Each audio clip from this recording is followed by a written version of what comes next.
14 de janeiro de 1895, Jequitinhonha, Minas Gerais.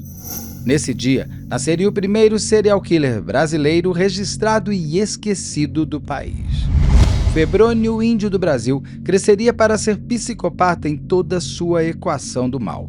Ele mentia, iludia, ludibriava, enganava e matava. Mas sua obra acabou sendo escondida pela própria história policial, tamanha sua perversidade. Conheça agora com o Dr. Carlos de Faria as lendas e os crimes que envolvem o homem cuja história real é um grande mistério. Diretamente de um dos endereços mais famosos do Brasil, de um dos principais cartões postais da cidade de São Paulo, e com as transmissões feitas dos nossos estúdios na Avenida Paulista, eu sou Beto Ribeiro e este é o Crime S.A. Olá, sejamos todos muito bem-vindos. Por favor, não deixe de se inscrever, curtir, compartilhar, ligar o sininho, marque nas suas mídias sociais, nos marque a todos nas suas mídias sociais. Se puder, seja membro, se não puder, tá tudo certo. Desde que você venha com a gente até o final desse especial de Natal ou Ano Novo, que a gente está parando aí entre final de 2023 e começo de 2024. Se você estiver assistindo em 2080, mas isso está sendo feito nesse período, para esse período, porque geralmente seria uma live, mas a gente está aqui fazendo esse especial para não pararmos, mesmo estando parados. E podendo abordar assuntos, né, que a gente sempre São ótimos, quis, e são esses clássicos tão populares. Esse caso aqui do Febrônio, toda vez que eu tenho que pesquisar ele, e a gente estava até comentando, ele é uma minissérie da Netflix pronta. É uma coisa impressionante como ele tem história. E uma história que você vai falando, gente, isso é 1920, como é que tudo isso acontece? Mas, Carlos, quem é Febrônio? Que história é essa? Que caso, que crime é esse? Esse Febrônio é um personagem que ele foi... Quando a gente vê os grandes criminosos, né, do século XX, do Brasil, ele foi tirado, né? Sumiram com o Febrônio. E ele foi sinônimo de bicho-papão, porque os pais falavam, olha, se você não se comportar para as crianças, a gente chama o Febrônio, né? Na década de 20. Então, ele é um mineiro lá do Vale do Jequitinhonha, nascido em 1895, é o segundo filho de uma família muito extensa, de 14 filhos, e ele passa a primeira infância dele nesse contexto, e contam, né, que o pai dele era um açougueiro e era um cara extremamente violento, extremamente primitivo nesse sentido. Então ele teve uma vivência, já explicando um pouco a psicodinâmica dele, ele teve uma vivência de uma imersão muito grande em violência, né, em violência doméstica. O pai batia muito nele, o pai batia muito na mãe, alcoólatra, e, enfim, ele teve toda essa problemática e logo assim, com 12 anos de idade, ele foge de casa. Ele foge com um caixeiro viajante, né? Ele vai embora e peregrinando ali na região do Jequitinhonha, ele vai parar em Diamantina, e é claro que assim tem muita coisa da vida dele que é sombria, nós não sabemos direito, né? Então o que a gente sabe é mais ou menos um levantamento da própria história psiquiátrica dele. Então ele vai parar em Diamantina com 12 anos, onde ele é alfabetizado, Beto. Ele é alfabetizado e ele começa o trabalho dele como copeiro, né? Um tipo de garçom na casa das pessoas. Isso já estamos em 1907, né? Ele nasceu em 1895, em 1907 ele está lá em Diamantina, e logo em 1909 ele vai para o Rio de Janeiro e começa a viver na rua, né? Inclusive, esse momento meio da adolescência, meio sombrio, meio nebuloso, que a gente não tem muito relato, porque ele era um garoto de rua, ele vivia de biscate, vivia de furto, de roubo, tudo mais. Lembra muito aquele especial que a gente fez do Madame Satã. Sim, tá? verdade. Aquela vida muito de menino de rua, vivendo do crime, tudo mais. Porque até pra gente, até tinha conversado isso um pouco antes de começar a gravar. O Febrônio, ele não tem uma história contada. Ele tem uma história que foi, você vai chegar lá na frente, que foi obrigada a ser esquecida. Isso. Então, muitas coisas que você vai descobrindo tem várias possibilidades. Isso. E novas lendas se criam em torno do que aconteceu. Tem um fato. Esse fato cria várias possibilidades do que aconteceu. Até mesmo, por exemplo, ele vai embora com o caixeiro viajante aos 12 anos. Ele não foi violentado por esse caixeiro? Pois é, Ele não teve... provavelmente, porque no desdobramento da dinâmica dele, que vem dessa história de violência e tudo mais, e o modus operandi que ele vai criando ao longo, Exatamente. Nos sugere isso, né? Mesmo também porque a história dele é um depois, pouco... desculpa, ainda tem um engenheiro que pega ele, meio que adoção, Isso. já para ensinar ele a ler e escrever. Que deve ter sido essa fase aí de Diamantina. Sim, isso daí é... Isso deve ter ocorrido, esse nível de abuso dele e tudo mais, porque você vê que, posteriormente, ele vai repetindo alguma coisa muito parecida, né? Nos crimes que ele vai cometendo para frente. Mas de 1909, que ele está no Rio, até 1916, que é quando a gente pode dizer que começa a formação, né, a formação da conduta psicopata dele, né, da formação que ele vai gestando. Porque ele é 1895, então 20, você está falando que ele já tinha 10, quase 20 anos. Isso, ele foi gestando uma coisa, porque, então, de 1909 a 1916... o pouco que se sabe era essa vida de garoto de rua, de viver de biscate e tudo mais. Em 1916, ele começa propriamente a vida de crime dele, porque é quando ele vai parar pela primeira vez na delegacia. Né? Na cadeia lá também. E dali para frente começa, ele vai maturando, né, de 1916 a 1929 vai ser o período que ele matura e atinge o ápice, né, da carreira criminal dele. Então, é um cara que ficou muito conhecido e muito forte nos anos 20. E aí, a gente vai falando um pouco mais, teve um momento dos anos 20, então, que ele atinge o apogeu. Ele passou por uma gripe espanhola, hein? Ele passou por uma gripe espanhola no Rio de Janeiro, né? Porque em 1916 a gripe espanhola é de... É de 16 até 20, né? Que de 18 a 20. Ele passou pela gripe espanhola, que é no pós-Primeira Guerra Mundial. E ele vivia disso, né? Fraude, chantagem, vadiagem, que era uma classificação na época de criminalidade, furtos, roubos... Ele era um bandidinho. Ele era um bandidinho, né? Até 1920, quando ele vai, por esses delitos, parar na prisão mesmo, eclode nele uma visão. Foi aí a visão dele na cadeia, em 1920. Né? Lendo a Bíblia. Que ele lendo a começou Bíblia. a ler a Bíblia na cadeia. Então ele começa a ter essa visão, esse estado delirante, paranoico, que vai formando o estado psicótico dele. E essa visão é uma visão bem assim recorrente no mundo psicótico, né? No mundo paranoico, que é assim, é um anjo, uma mulher loira, tipo anjo que vem do céu e fala para ele que ele tem uma missão. Né? É típico esse delírio messiânico. Ele tem uma missão, que é a missão de pregar o Deus vivo, que Deus está vivo, que Deus vai se manifestar através dele e que ele deveria tatuar meninos, né, mesmo com o uso da força física, com as seguintes frases, eu anotei aqui para não esquecer, com as seguintes letras, DCVSVI, que era Deus, caridade, virtude, santidade, vida e imã da vida.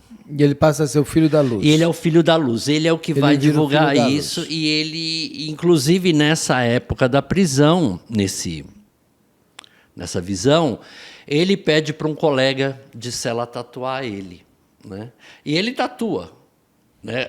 O que Aí, que ó. é? Ali, ó. Então, o que que é a tatuagem da cadeia, né? A tatuagem da cadeia, para quem não sabe, que está achando que tatuador, né? É aquele sistema que era a tatuagem muito dos anos... Eis o filho da luz. Dos anos 20, que era com agulha e tinta nanquim. Então o cara ia furando a pele E pondo, pegava aqui e punha, era isso? papum, e ele ia introduzindo, como hoje a maquininha elétrica Mas faz, demorava só que muito tempo. demorava muito tempo, e eles tinham todo o tempo do mundo ali dentro verdade. da cadeia. E ele faz uns desenhos também, esses desenhos vão acompanhar ele, né? Que é bem um... E o traçado irregular... Tem as letras ali, né? O Tem V, as letras X, ali, né? exatamente. Isso vai acompanhar ele nesse delírio, né? Bom, ele sai da cadeia... Você falou um pouco psicopata. Dentro do que você viu já, que ele começa a ter delírio, tem coisas que você vai trazer mais. O que você colocaria Olha, se você pudesse... Ele, na verdade, na época, todo o conceito de psicopatologia, de psiquiatria, era outro, tá? Era completamente outro. Então, o que foi traçado nele, inclusive tinha o Hospital dos Alienados, do Hospital Adorei Geral esse dos nome. Psicopatas. Então, porque na verdade você não tinha essa distinção. E isso foi uma coisa que foi difícil mudar, tá? Psicótico e psicopata, durante muito tempo foi a mesma coisa. Né? Era uma conversão que tinha naquilo que eles chamavam de alienados.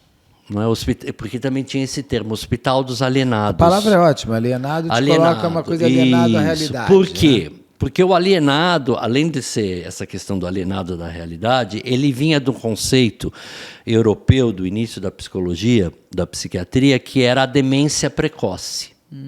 A demência precoce, você tinha a ideia da demência tardia, né, do idoso, que depois virou arteriosclerose, e hoje a gente fala de mal de Alzheimer. Entendi. Tá. Que era o indivíduo se demenciar.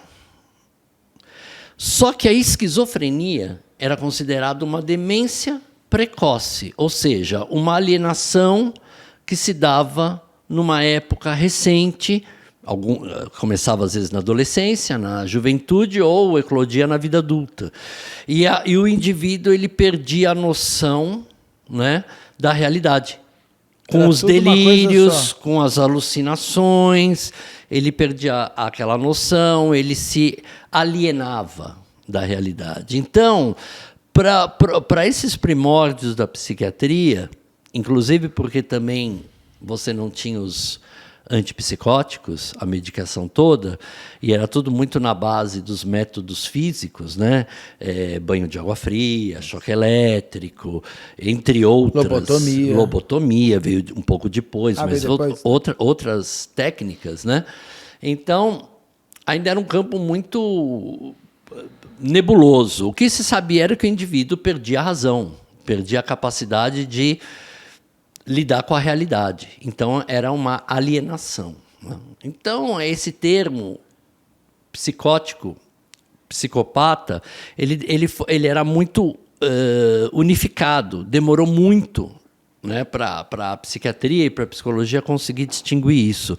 Quem começa a fazer essa distinção mais clara são os estudos do Freud, posteriormente os estudos do Jung, que começaram a trabalhar muito com esses indivíduos na realidade urbana, principalmente o Freud, e o Jung muito na realidade de hospital psiquiátrico na Suíça. Mas isso né? ainda estava para chegar. Mas né? isso ainda estava para chegar no Brasil. Fazendo, né? Eles estavam, isso tudo estava caminhando. Que começa mesmo psicanálise. A psicanálise, os estudos do Freud. Então, o Freud começa os estudos dele nessa época, mais ou menos, do nascimento do Febrônio, na década de 90 do século XIX.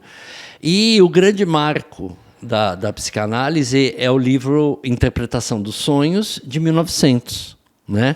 Onde o Freud começa a postular a ideia, através dos sonhos, do inconsciente. E, na sequência, ele publica a psicopatologia da vida cotidiana, que ele descreve muito a presença do inconsciente, né? Através dos pequenos atos falhos que as pessoas vão... Mas ainda não estava aqui no Brasil. Não. No Brasil demorou para chegar. E mesmo na Europa, a gente tem que lembrar... Ainda mesmo na Europa, houve grande resistência a essas descobertas do Freud, tá? Não foi uma coisa simples. O Freud foi uma pessoa que foi muito atacado, né? E demorou para o meio acadêmico valorizá-lo, mesmo porque ele era médico. E a medicina não aceitava muito aquelas ideias, né? A racionalidade da época não aceitava muito a ideia do inconsciente. Demorou muito para ser aceito, foi aceito pelas bordas, e o movimento psicanalítico da Europa ele toma força de verdade a partir da década de 10, né? Do século XX. Dali foi. E aí depois o Freud vai ter uma nova resistência quando ele começa a tratar da sexualidade, e inclusive da sexualidade infantil, mais para o final da década de 10, começo da década de 20. Então tinha uma grande resistência, e quem trabalhava com isso, na verdade, aqui no Brasil, eram os psiquiatras, né? Mas tudo dentro de um mesmo caldeirão. Sim, tudo dentro desse mesmo caldeirão, porque ainda não havia essa distinção aqui no Brasil da psicologia e da psiquiatria. Hoje, pelo que você viu do Febrônio, ele estaria em qual gaveta mais? Assim? Olha, ele tem um delírio, né? Um delírio paranoico, uma alucinação. Que é essa mulher e isso se encaixa muito na questão da psicose. Então, a gente fala de uma psicose, o que dá para ver que é uma psicose de fundo paranoico, né? Ele como a ideia messiânica de filho da luz. Esquizofrênico, não? Então, ele tem um lado esquizofrênico. Não dá para falar esquizofrênico, eu acho. Eu acho que eu ficaria mais porque ele não tem uma ruptura total com a realidade. Mas eu ficaria mais no grupo das psicoses, e comorbidamente ele vem a desenvolver uma psicopatia, né? Junto com isso, que faz com que ele tenha esse comportamento manipulador, porque ele era extremamente manipulador, mitômano. Ele era uma fazer coisas que e você vai ele contar, era uma pessoa muito eloquente, por incrível que pareça. Então, para os anos 20, que ainda havia uma certa ingenuidade, ele tem... Transitava muito. Ele saía do hospital. Muito. Ele tinha conseguiu alta. Ele tinha altas, inclusive na cadeia, né? Tanto altas hospitalares como ele era liberado da prisão por algum motivo. O cara, no estado que não era o estado psicótico dele, ele tinha uma linearidade impressionante. Devia impressionar a todos, né? Então, a gente tem ele na década de 20, ele, mais ou menos em 20, 21, numa dessas passagens pela cadeia, ele escreve um livro chamado As Revelações do Príncipe de Fogo, né? E ele consegue editar.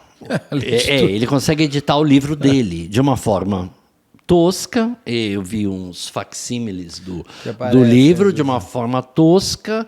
Mas editou. Mas ele faz o livro, e ele passa ali, no início da década de 20, 1921, ele passa a vender esse livro como ambulante. E ele, baseado nessa eloquência, nessa capacidade dele, ele consegue vender o livro dele. E o livro dele é um livro completamente delirante, né, Beto? Porque são frases desconexas, são frases que não se juntam, é muita formalização poética, né? E esse livro vai cair na mão dos modernistas. Ah, lá na frente. Não, você vai chegar lá com o Mário Haddad. No comecinho dos anos 20 cai na mão dos modernistas, que estão buscando essa estética fora do convencional, fora da academia, estão desenvolvendo essas a estética moderna que está vindo da Europa. E eles ficam encantados com aquilo. Principalmente Mário de Andrade. E esse livro vai cair com Mário de Andrade, que faz várias anotações, que é, inclusive, o único exemplar que sobreviveu a febrônio, não é? E foi descoberto muito depois. E ele conhece, ele vai conversar com o Febrônio. Ele vai conversar com o Febrônio. Exatamente. Ele faz anotações e tal. E esse livro fica... E tem um detalhe. Esse livro ele não assina como Febrônio. Ninguém sabe que é do Febrônio.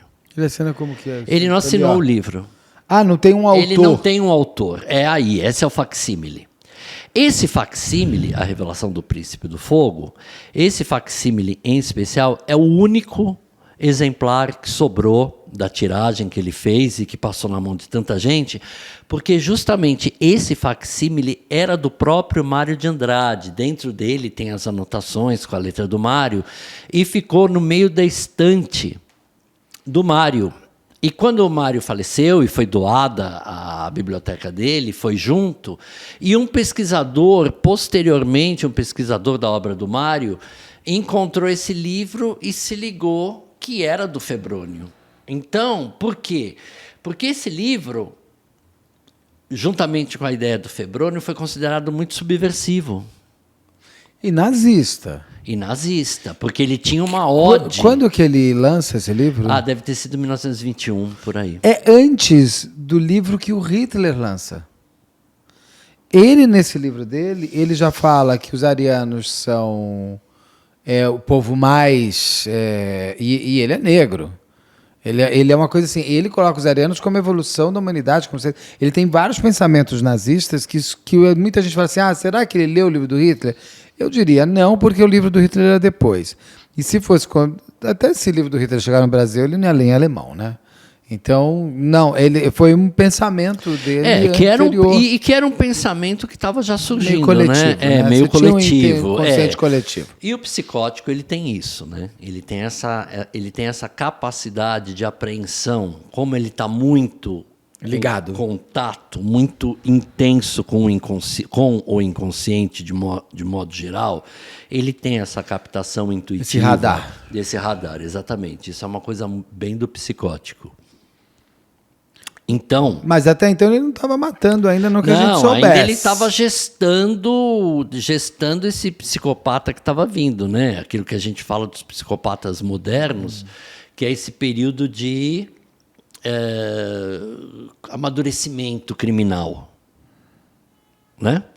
Em 1921, ele conhece um dentista, né? O Bruno Ferreira Gabina. Esse cara vai ser muito importante na vida dele, porque ele vai trabalhar no consultório, no gabinete do Gabina, como secretário, como atendente. Ao mesmo tempo ele ajudava o Gabina nas cirurgias, tudo mais. E o Gabina era alcoolista. E de vez em quando ele dava uns PTs, sabe? Ele não atendia ninguém, estava bêbado, coisa e tal.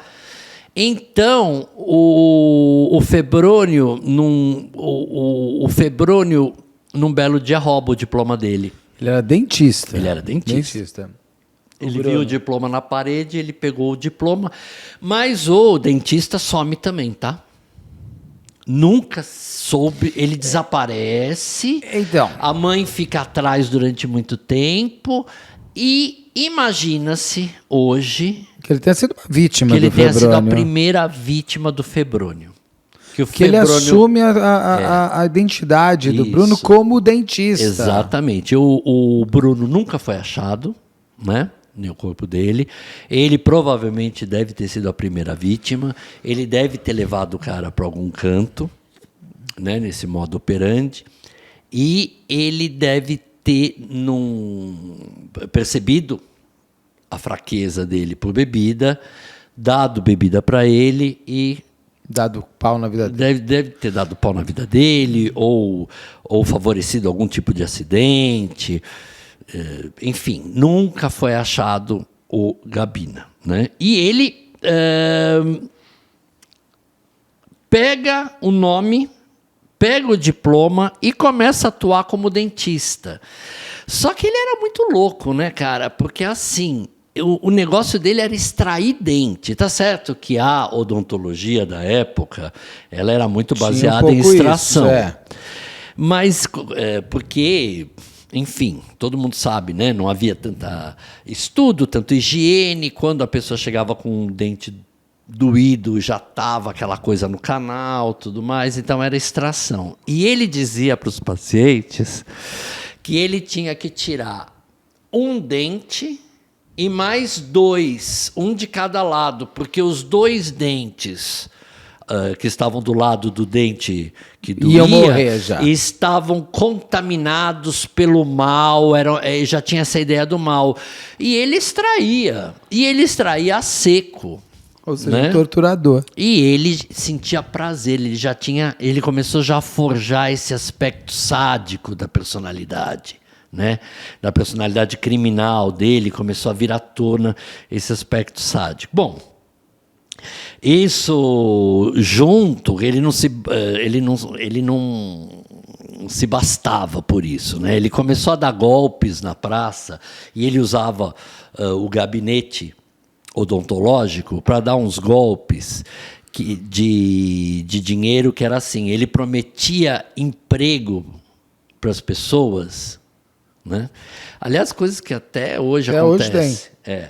Ele foi Agora é pela internet. Ele foi um pioneiro isso. Ele prometia um emprego para a pessoa com um ganho X e a pessoa tinha que dar um dinheiro para ele, Y, para que a coisa acontecesse. Era uma grande start.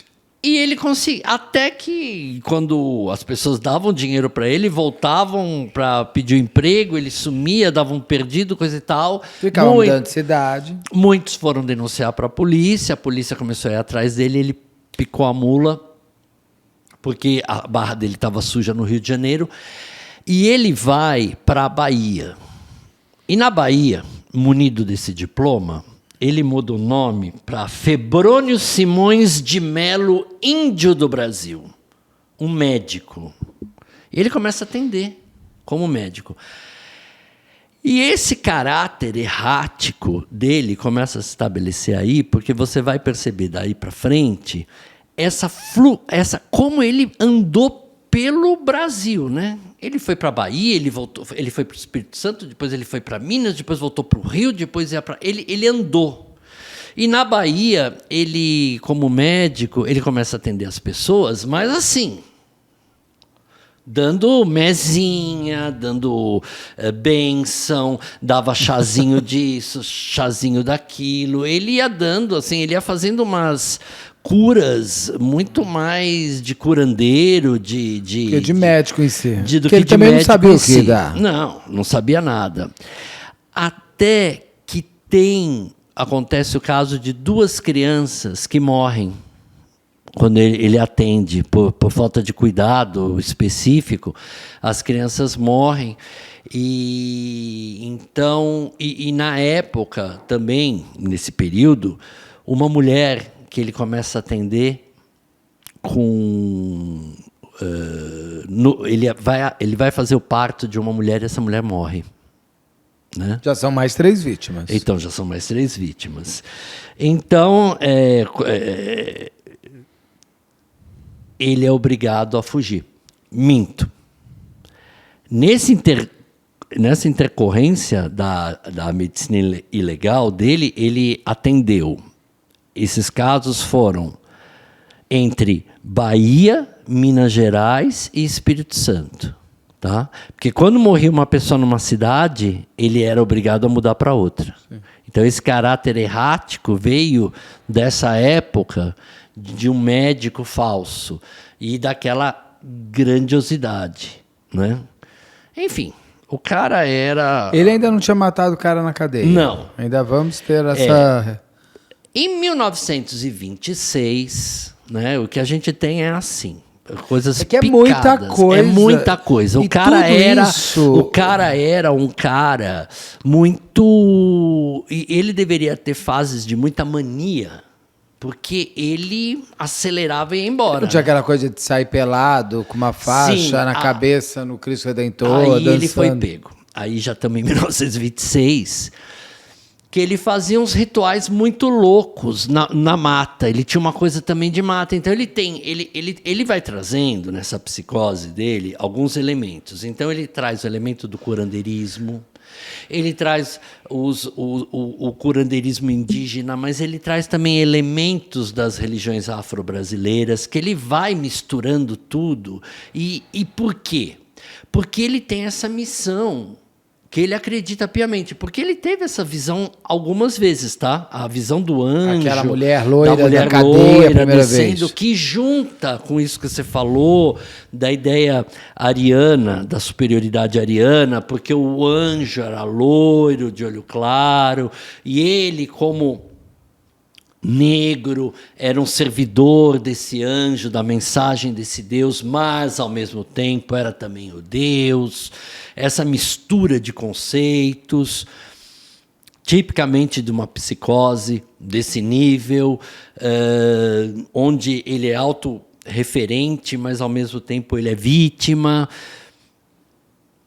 Essa mistura toda vai fazendo com que ele vá partindo para umas coisas muito doidas, né? Então ele começa a fazer uns rituais no meio da mata, porque ele acreditava que a mata era um pedaço do Éden, do paraíso perdido. Então ele ia para lá e pirava o mandiopan, né? Fazia os rituais, tudo mais. E aí ele é pego pela polícia, e é aí, em 1926, que ele faz a primeira passagem por um hospital psiquiátrico. Né? Em 1926. E aí o transtorno mental dele está atingindo o ápice. Né? Está atingindo o ápice da maturação, e onde vai eclodir no ano seguinte, logo em janeiro de 27, não é mesmo? Ele é preso e, na cadeia, na cela, ele abusa de 2 outros presos, outros detentos, né? E um terceiro que ele quer também violentar, o terceiro... Ele marca esses detentos. Né? Ele marca os detentos. Com essas... E o terceiro que ele quer... Essas tatuagens, as letras. O terceiro que ele quer violentar não aceita. E ele mata na porrada. Porque ele também é um homem, as fotos... Olha lá ele. Esse é ele, né? Tem 2 versões, sabia, desse caso? Porque como não se sabe qual é a real, que uma que foi mais... para deixar ele com mais ar de lenda. Você ouviu falar que ele é da calça, que ele faz uma magia? Porque o que ele faz é o seguinte, uma das possibilidades, não, acho que a real é essa, matou na porrada porque ele estava ali, porque depois que ele mata esse cara e estupra os 2, ele fica ninguém toca nele na cadeia, ele vira o líder. Pode ser. E muita gente começa até a ouvir as ideias malucas dele. Só que tem uma coisa que ainda seria ainda mais forte, que esse terceiro cara que não quis, ele arranca um pedaço da calça dele e aí ele é levado para a solitária. E lá ele começa a fazer uma magia com aquele pedaço da calça e o cara morre dias depois. E tem essas vertentes.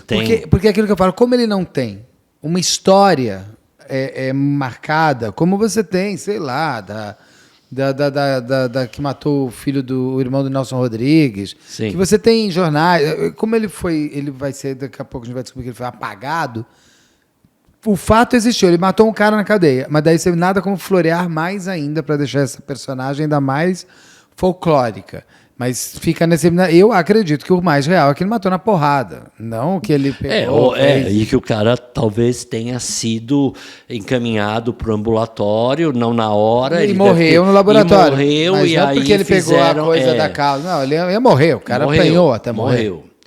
Bom, com todo esse... Para você ver como era o sistema... Ou seja, ele já tinha passado pela cadeia, ele estava arrancando o dente de gente que tinha nada, já tinha matado 2 crianças e uma mulher, se fazia de médico, se fazia de dentista. Para você ver como a lançava polícia... livro que até os modernistas... Você não falou do Macunaíma, né? Você sabe que Macunaíma pode ter sido inspirado no Febrônio. Eu achei estranho quando eu vi isso, porque Macunaíma, ai que preguiça, ele tem outras... Eu acho que não. Acho que não tem muito a ver. Mas tem gente que fala que o Mário de Andrade, depois que conheceu o Febrônio, que escreveu ele teria conversado com o Febrônio. Sim, pode ser, porque o Mário, a obra do Mário de Andrade... O Mário de Andrade era um grande... eu gosto muito do Mário de Andrade, né? Ele era um grande recolhedor de histórias, de folclore, de mitos, né? E ele deve ter ouvido o Febrônio e, obviamente, a figura do Febrônio, como a gente vê ali, deve ter também sido um ingrediente para a criação desse Macunaíma, né? Desse Sim. personagem, porque ele foi ouvindo muita gente. A própria malandragem carioca dos anos 20, né? De repente ele até encontrou porque vocês estavam mostrando agora no jornal ali, uma coisa que eu achei interessante, que agora eu já não lembro qual lugar que eu vi. Fala o seguinte, que o que tem de registro mostra um Febrônio quase um idiota. Sim. Mas ele era zero idiota. Não, então... Se idiota fosse... não teria conseguido tudo isso. Não, ele tinha essa psicopatia muito latente nele, esse narcisismo, essa percepção ainda a psiquiatria não tinha, né? Então ele era idiota no sentido do alienado. De estar, mas ele tinha lábia. Ele tinha muita lábia. Ele sai do porque ele entra e sai, ele tem alta. Ele chega a ter alta. A gente vai ver daqui a pouco que ele vai ter alta. E, mais uma vez, isso se repete, que ele consegue uma liberdade provisória. E ele sai da cadeia. E, mais uma vez, ele é pego no Morro do Corcovado, agora, antes era o Pão de Açúcar, no Morro do Corcovado, todo pintado, fazendo uma dança muito louca, pelado, e uma criança amarrada, apavorada. Alguém vê, manda chamar a polícia, e chegam lá e encontram a criança apavorada, amarrada, que provavelmente ele ia tatuar a criança, né? Que ele tinha aquela coisa, estuprar, tatuar, e provavelmente iria matar. Não é? Porque começa... Aí ele está chegando no modo operante dele. Mesmo. Ele morava... Ele estava morando numa pensão, e a mulher da pensão entra na cozinha e encontra ele cozinhando um crânio numa panela. Já estava virando canibal. Ele estava cozinhando um crânio nessa panela. E quando ele é indagado, ele num primeiro momento ele relata que ele está fazendo um fluido. E onde ele achou esse crânio? Então, ele andava, parece que ele guardava esse crânio. E uma das possibilidades, que nunca foi estudado mesmo, uma das possibilidades é que esse crânio talvez tenha sido do dentista Gabina. Do Bruno Gabina. Essa é uma das possibilidades que ele carregava. Isso tem muito a ver com aquilo que a gente sempre fala do tesouro, não? Do fetiche psicopata de manter um souvenir. Né? Um pertence da vítima, um pedaço da vítima, um souvenir da vítima como um fetiche. Interessante. Né? Então, num estudo posterior, infelizmente não da época, pode-se acreditar que tenha sido do primeiro assassinato dele, né? Que seria o Bruno. Que seria o Bruno Gabina, de 1921, que tenha sido o start dessa criação desse personagem e efetivação desse delírio paranoico dele, né? Então ele carregava esse crânio, coisa e tal. E aí ele é chamado na polícia e a lábia dele não é fácil. Porque ele fala para o delegado, a polícia também não queria A polícia naquela época não queria saber de trabalho, né? Ele fala para o delegado que assim, olha, esse crânio eu estou usando para estudos. Sou médico. Eu estou usando para estudos. Ele fala, mas onde você conseguiu esse crânio? E ele fala, não, eu peguei lá no cemitério do Caju, no Rio de Janeiro. Ou seja, os cemitérios deviam ser assim. Abre a porta e pega o cachorro. Abre a porta, quebra o troço, pega o osso e vai embora. Nossa, e era um pouco assim, tá?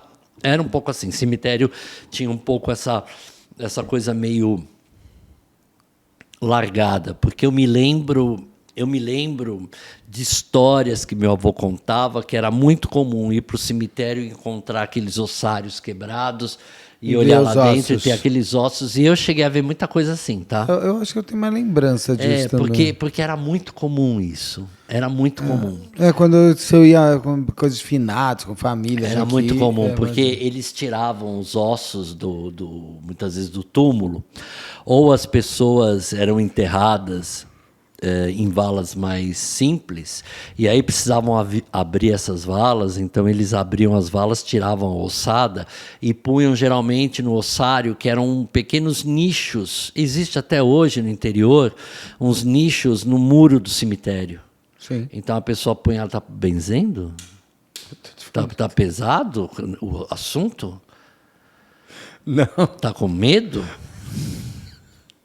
Tá com medo? Não, gente, aqui antes da gente começar, caíram uns quadros aqui da Odete e tal, não sei o que lá. Daí a gente deu uma benzida aqui com a minha santinha aqui. Não é Odete, porque a Odete é protetora, então a gente já estava avisando. A gente benzeu, eu resolvi benzer mais uma vez. Ai, minha mãe, Carlos. Tô com medo de febrônio. Mas peraí, aí ele pegou esse menino amarrado. Antes ou depois desse negócio do crânio sendo cozinhado? Foi antes, foi na época ali. Foram. Então, ele tá com o menino amarrado e não tá preso? Então, você pega. Não, ele não cometeu crime nenhum. E aí, então, ele não é preso, mas ele é encaminhado pro hospital de alienados na Praia Vermelha. Né? Na Praia Vermelha ali, na Urca, tinha o hospital de alienados. Então era esse o nome, Hospital dos Alienados da Praia Vermelha. E quem trabalhava lá era o grande Juliano Moreira, que depois vai dar o nome à colônia penal Juliano Moreira, que foi um grande psiquiatra, né, um pioneiro da psiquiatria no Brasil, no Rio de Janeiro. E ele passa pelo o Juliano Moreira, e o Juliano Moreira foi o primeiro que dá, então, um laudo que realmente esse cara era um psicopata, que se dizia na época, né? um psicótico, um psicopata fora da real, e tudo sem mais. cura, ainda mais naquela época. Sem cura. Hoje um psicótico teria mais remédio? Sim, hoje o psicótico tem remédio, esquizofrênico tem remédio. Todo mundo tem um tratamento adequado hoje em dia, né? Nas doenças mentais. Exatamente, como doença mental. Naquele tempo, o tratamento era a base de muita privação. O que só piorava, não? Laboroterapia, era a ideia do alienismo dentro da instituição. Mas não piorava um quadro de uma pessoa claro, assim? Porque essa falta de diagnóstico, essa falta de tratamento medicamentoso fazia que todo mundo ficasse junto o tempo todo, fazendo tudo com distúrbios muito diferentes e sem tratamento. Então, se você entrar normal, ficar assim, 2 dias você já fica louco. Exatamente. E lembrando sempre que assim... Haviam tipos de tratamento. As pessoas que tinham mais dinheiro pagavam clínicas melhores com tratamentos mais efetivos. E quem eram pessoas sem dinheiro... E também muita família mandava, né? Sim. Mandava assim... Quando o indivíduo chegava nesse ponto, que era visto como incurável... Ou até filha que não queria casar com quem o pai queria que casasse. Sim, qualquer pessoa filha bastarda, meninos gays, eram tudo jogados. Todo mundo que transgredia a norma vigente ia para esse lugar e ficava lá.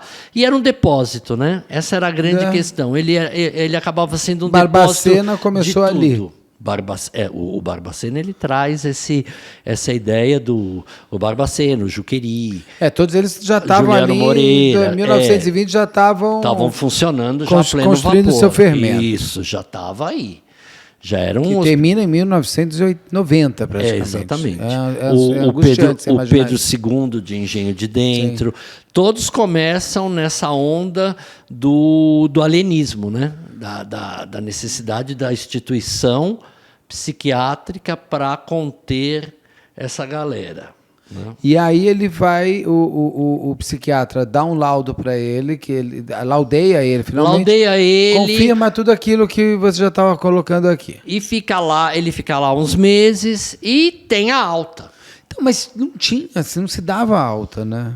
Mas ele conseguia. Ele teve alta. Então não se dá, ele consegue. Ele consegue alta. Não, se dava sim. Se dava, a pessoa quando não tinha muito o que fazer porque assim, ele tem um caráter muito cíclico também, né? E ele consegue te enganar. Então ele tem o delírio, ele tem a visão, ele tem a alucinação, ele tem um modo operante cruel, sádico, mas ele tem uma volta.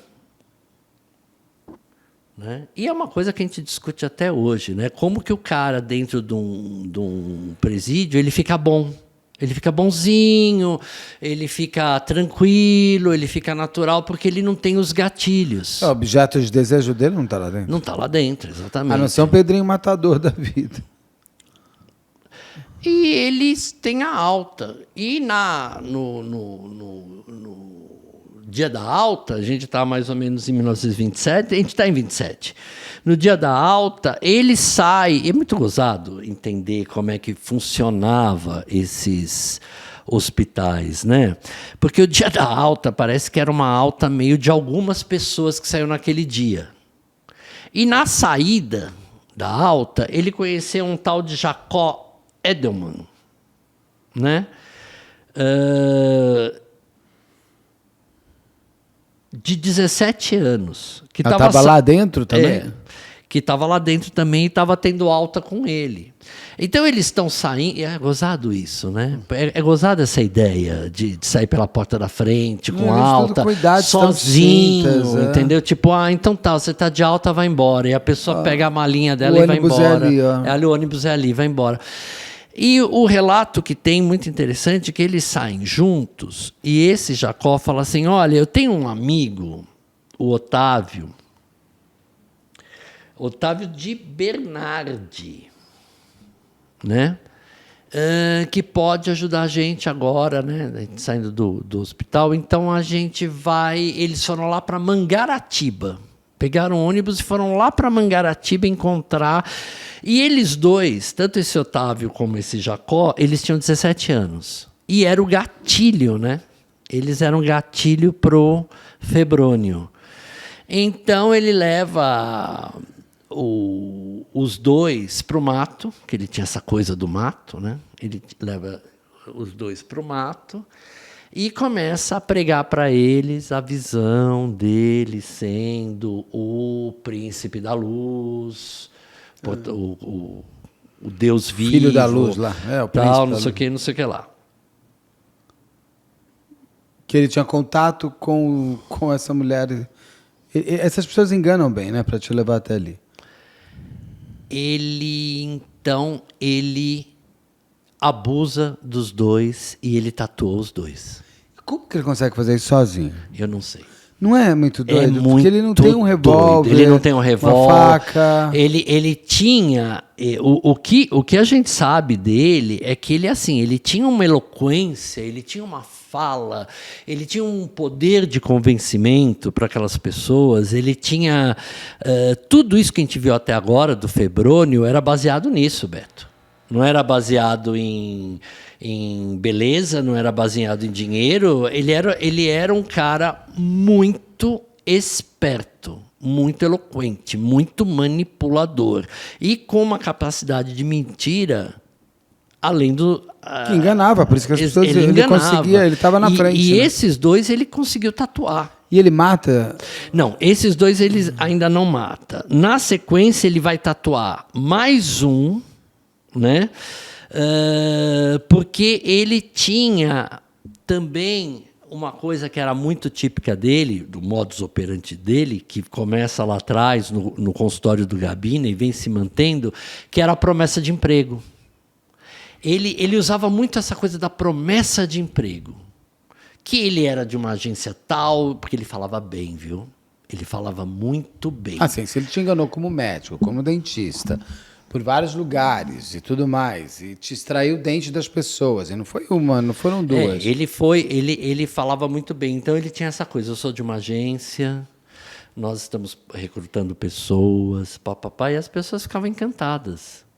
E iam com ele, e ele falava, e é para lá, eu vou te levar lá. E pegava e levava as pessoas e entrava no mato com as pessoas. Uai, a gente não viu isso na década de 2000 com o Maníaco do Parque? Maníaco do Parque é final da década de 90. Então. 98, 97, 98. Então, ele não levava as meninas para dentro do matagal. Ele tinha a manha de levar as meninas para dentro do matagal em 97, 98, dizendo que ia ter um ensaio fotográfico dentro do Parque do Estado e fazia ainda elas passarem por debaixo do arame farpado, lá do buraco. Você tem homens hoje em dia que convencem serem príncipes encantados, quando chega na hora são lobo maus? E Então. conseguem fazer. Você sabe para que ele tatuava, né? Uma coisa que eu achei interessante quando me contaram há muito tempo, que é porque, para ele, aquela tatuagem, o resultado dessas letras, é para ele fazer uma passagem mais fácil para o céu. Olha só. Tinha esse fator místico que essa mulher teria dado para ele, e a meta de matar 3 crianças, né?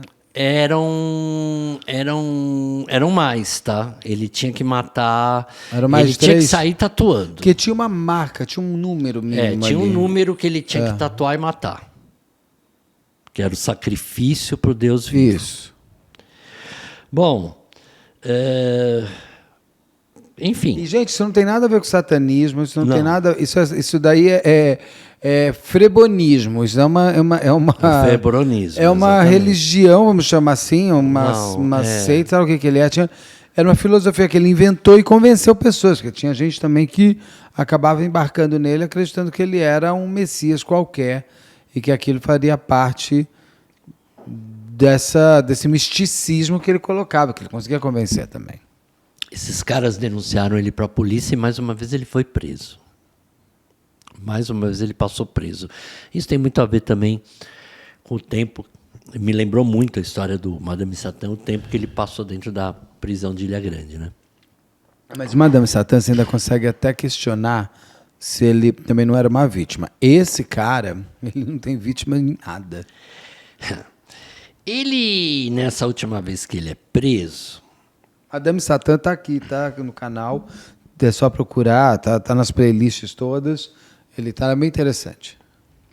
nessa vez que ele é preso agora, que eu estou contando, ele é mirabolante, né? Febrônio é mirabolante. Ele rouba, e isso agora começa a estreitar o caminho dele. Ele rouba um boné e uma casaca. Uma casaca, um paletózinho assim, né?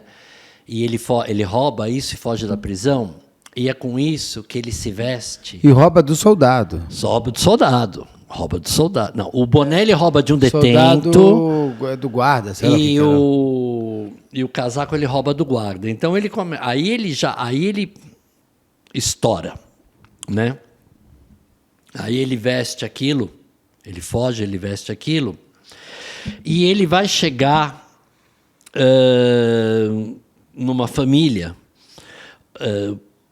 que ele se diz que ele é agente de uma grande empresa de ônibus, que os ônibus estão começando, né? Entrando aos poucos para substituir o bonde, e que ele é agente de uma grande empresa de ônibus que está interessada em fazer uma rota por ali, onde a família mora, e ele está contratando gente. Então ele convence um tal menino que vai entrar, que é o Alamiro Ribeiro, que ele tem 20 anos. E ele leva o Alamiro também para o mato. Ele tinha esse modus operandi. E no mato, ele quer abusar do cara, estuprar o menino, né? E o menino reage, ele mata o menino, estrangula com um cipó, né? E larga o corpo lá. E depois de 2 dias é encontrado o corpo do Alamiro. Morto, nu, estrangulado com cipó. Isso fica um mistério no ar, né? E ele vai repetir isso. Ele vai repetir esse modo operandi. Logo depois, 1 mês depois, né? Ele vai a Petrópolis, se hospeda num hotel lá. Ele também age ali e ele volta para o Rio e vai pegar um menino de 10 anos, o Jojoca, né? Chama Joaquim Jojoca, com essa promessa de emprego que ele iria levar o menino para ser copeiro, como ele foi um dia em Diamantina, que tem um coronel, um militar muito hábil, que está precisando de um copeiro e ele está ali para recrutar pessoas e tudo mais. E ele leva o menino. Os pais permitem, ele leva o menino para o mato e ele tatua o garoto, abusa do garoto e enforca o garoto. Só que, nesse segundo crime, e foi assim, coisa de semanas, tá? Coisa bem rápida, ele esquece o boné. Ele esquece, eu li que ele coloca o boné no menino. Boné no menino? E a jaqueta. Ah, ele veste o menino? Ele veste, assim... Então é isso, que ele isso, veste. Gente? Ele veste o menino, exatamente. Ele tá brincando. E só uma coisa... E aí foi o fio que ele deixou. Que conseguiu juntar, que era Exatamente. ele. E lá atrás, um desses daqui que ele deixou vivo, tatuado, um deles ele fala que lá na época ele falou que não tinha sido violentado, e ele não mata e o menino era loiríssimo de olho azul. Eu acho que, pelo que você vai lendo sobre ele, o que se tem sobre ele, é que ele meio que se apaixona por esse cara, porque ele era exatamente o protótipo, o desenho daquilo que ele já tinha escrito, que era o ser mais evoluído. Então ele não vai matar aquele que ele diz que é o mais evoluído. Anos depois, esse garoto fala que ele foi violentado, sim, pelo Febrônio, né? Mas se permitiu. Ele tinha um modelo, ele tinha uma faixa etária, Jacó, um modelo. Ele tinha o Jacó, exatamente. O Jacó, é o que, que teve, ficou vivo.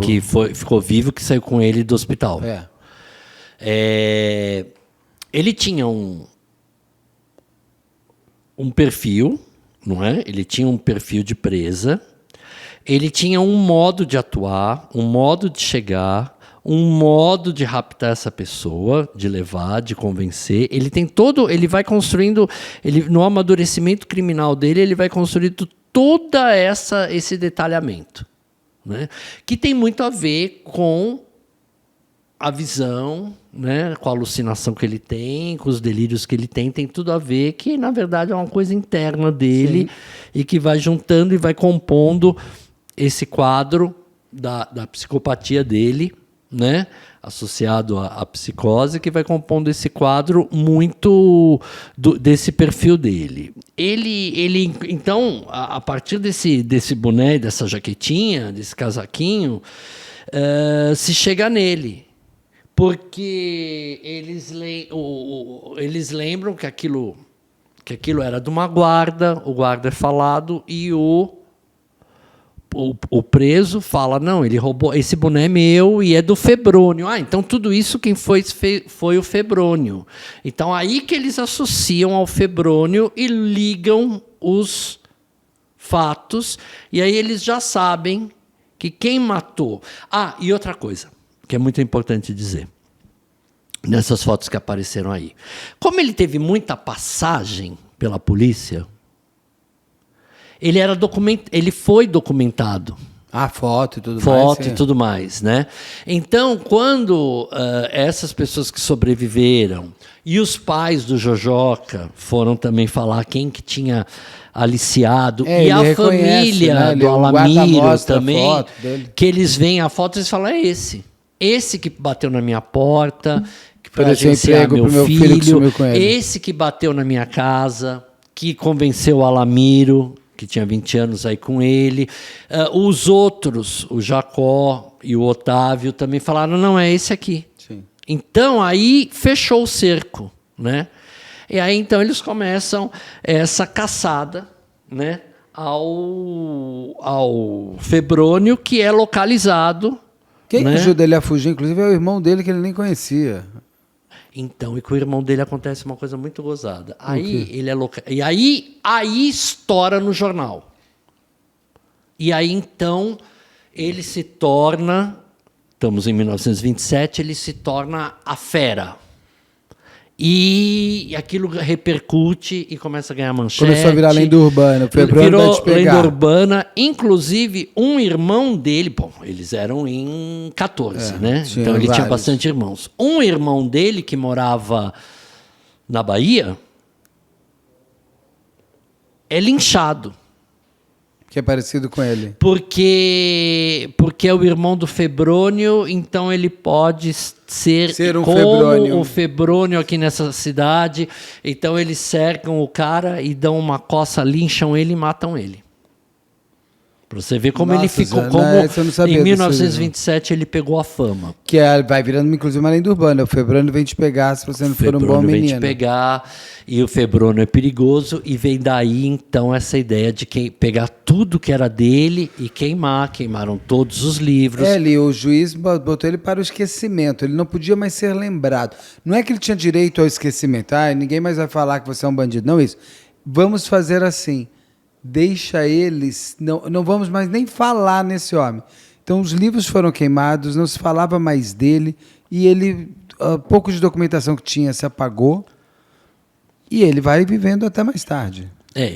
Então ele é pego... Ele fica onde? Na cadeia ou no hospital No hospital psiquiátrico. Ele fica, então, ele é pego em final de agosto de 27, reconhecido. E aí ele foi pego na estação Barão de Mauá, da Ferrovia Leopoldina. Ele é pego ali, ele vai para a prisão, vários psiquiatras atestam, laudam ele como psicopata, né? E em e dão o caráter mórbido dele e tudo mais. E em 1928 ele vai para júri. Ele é julgado.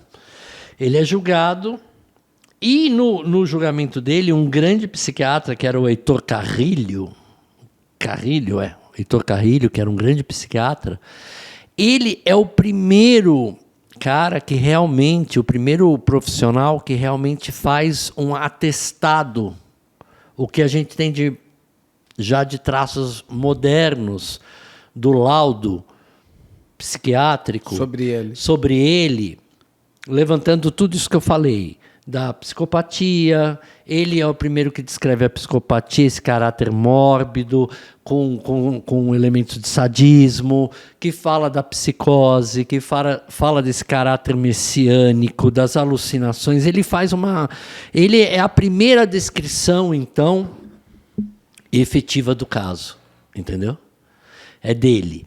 E aí ele dá o laudo de psicopatia constitucional e fala de impulsos sexuais. Ele vai descrever ele de uma forma brilhante para a época, os instintos sádicos, o caráter místico, as ideias delirantes. E é incrível, Beto, porque... Deixa eu ver aqui.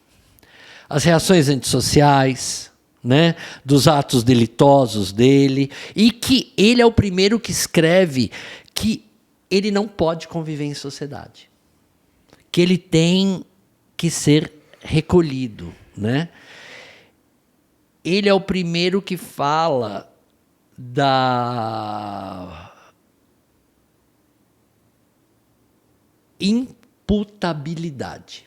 inimputabilidade. Inimputabilidade.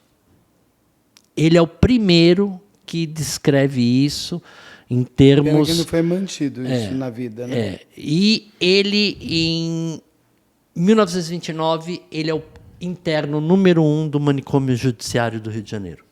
E lá ele fica. Ele foge. Nossa, ele é danado, Febrônio, né? Ele é o paciente inaugural, né, Sim. do manicômio, no manicômio judiciário. Ele é o número 1. E ele, por ser o número 1, ele adquire um status absurdo lá dentro, né, para os que vêm depois. Mas em 35 ele foge. Em 1935 ele foge do manicômio. E durante 2 dias se instala um verdadeiro pânico. Que ano isso que ele foge? 1935. 35, tá, desculpa, não tinha ouvido. Ele foi 29, ele foi finalmente Ele ainda era encaminhado para jovenzão lá. também. Em 35 ele tinha 40 anos. Em 35 ele tinha 40 anos, ele foge, se instala um pânico no Rio de Janeiro, que o Febrônio está solto. Ele é capturado 2 dias depois numa pensão, ele é reconduzido, né? E lá ele passa o resto da vida. Morreu, hein? Ele morreu em 27 de agosto de 1984, com 89 anos, de efizema pulmonar. Nossa senhora. E ele está enterrado no Caju. Ele ficou bem, ele teve bastante tempo. Muitas pessoas... Não, ele viveu muito. 89 anos, ainda mais para aquela época. E naquela... com efizema pulmonar, né? E ele dentro do manicômio judiciário, ele se tornou uma lenda, né? Febrônio Índio do Brasil se tornou uma lenda. Que é claro que não é o nome dele, esse é o nome que ele assume, né? Ele não é índio do Brasil, mas ele se tornou uma lenda e todos o respeitavam e todos... ele era muito favorecido. É o primeiro serial killer brasileiro. Ele é o primeiro assim, no mundo moderno, isso. século XX. Ele é o primeiro grande serial killer que se brasileiro. chega, que se descobre que ele que fez todas essas coisas. E é uma história que, como você mesmo contou, foi retirada, né? Não, é difícil para a gente pesquisar. É difícil direito. pesquisar, é muita coisa desencontrada, é muita informação. Depois a história do facsímile dele, que foi encontrado na biblioteca do Mário de Andrade por um pesquisador que estava atrás desse livro e estudando a coleção Mário de Andrade. Então, quer dizer, e ele foi banido, como você falou, pela justiça, foi queimado os livros, não se podia falar do Febrônio, porque ele era um exemplo ruim, Sim. né? E que deveria ser esquecido. Então, muita gente falava de Febrônio Índio do Brasil, mas era difícil a gente obter o material dele e caiu no esquecimento, né? O Febrônio. Total. Esquecimento, e ele nunca é colocado como dos 10 piores criminosos do Brasil, ele não entra na lista. E ele estaria. Porque ele é de muita maldade e de muita perversão. Muita perversão, muita maldade, enganar, muito sadismo. De entrar, de voltar, de pegar nome do outro, matar. Com certeza ele matou esse Bruno. Ele era muito hábil. O dentista nunca mais apareceu, ele né? matou esse dentista, ele lógico, matou. não tem como. E o crânio depois ele se desfez, viu? Não acharam mais também. Não sabemos nem de quem é. Nem sabe-se lá onde foi parar o tal crânio. Esse é um casão que o povo pede bastante, eu gosto desse caso aí. Eu acho Febrônio. bom. Hoje ele teria tido mais possibilidade de um tratamento, se ele fosse pego logo no começo, ou mesmo com tratamento ele acabaria indo, porque também está ligado à índole. A gente não tem realidade paralela. Eu acho que mesmo com tratamento ele teria cometido delito, sabe? Porque ele tem além de toda a questão da psicose dele, ele tem a psicopatia dele traz esse comportamento sádico. Ele já estaria com uma capivara, né? Ele tem um prazer, né? Ele tem um prazer de torturar, de prender, de perceber. Essa história dele amarrar as pessoas para dançar E ficar dançando. Porque a pessoa está amarrada, não sabe quanto tempo vai demorar para ela ser morta, e ainda você vê o louco que pode ficar te usando durante disso. Não, e a coisa, né, Carlos? Ele vira dentista, ele já é falso. Mas para poder arrancar o dente da pessoa com requintes de crueldade, porque ele está torturando, imagina tirando um dente, sem saber, ou extraindo... E maneira, tem essa pegada, e tem essa vivo. coisa com o osso, né, que ele tinha, Com essa crânio coisa de mexer depois, com o dente, com o crânio. Ele tem umas fantasias muito mórbidas. Essa tatuação, que ele Tatuação vai tatuando todo pro resto mundo. da vida. Então você pensa, Tarado. é uma coisa muito mórbida, né? Uma coisa muito, porque a tatuagem e o osso são coisas que permanecem, né? Durante mais tempo. Então ele tem uma coisa de manter algo de alguma coisa ligado com essa coisa da eternidade, de permanecer E na de marcar o memória. outro, né? Eu te marco para sempre, como se fosse meu gado. É. É uma coisa muito doida. Mais alguma coisa nesse caso? Eu acho que é isso. Eu convido a todos que gostaram, que gostem de casos assim, clássicos antigos, como o do Febrônio, que vão buscar aí na internet. Tem algumas coisas bem interessantes dele. Vale a pena ver. Eu, na pesquisa, vi muita coisa, achei bem interessante. Gostei muito de ler o texto do facsímile do Anjo da Luz, lá, do Pássaro de Fogo. Passa Filho da Luz. Filho da Luz. Ele é todo luz, ele é todo Ele é todo estrela e luar. Carlos, meu querido, é um prazer sempre estarmos juntos. E você, por favor, não deixe de se inscrever, curtir, compartilhar, ligar sininho, marque nas suas mídias sociais, faça tudo aquilo. Se você seja membro, se puder, tá tudo certo. E espero que você tenha gostado. Escreve aí pra gente qual outro clássico que você quer ver aqui como especial. Obrigadão e até daqui a pouco.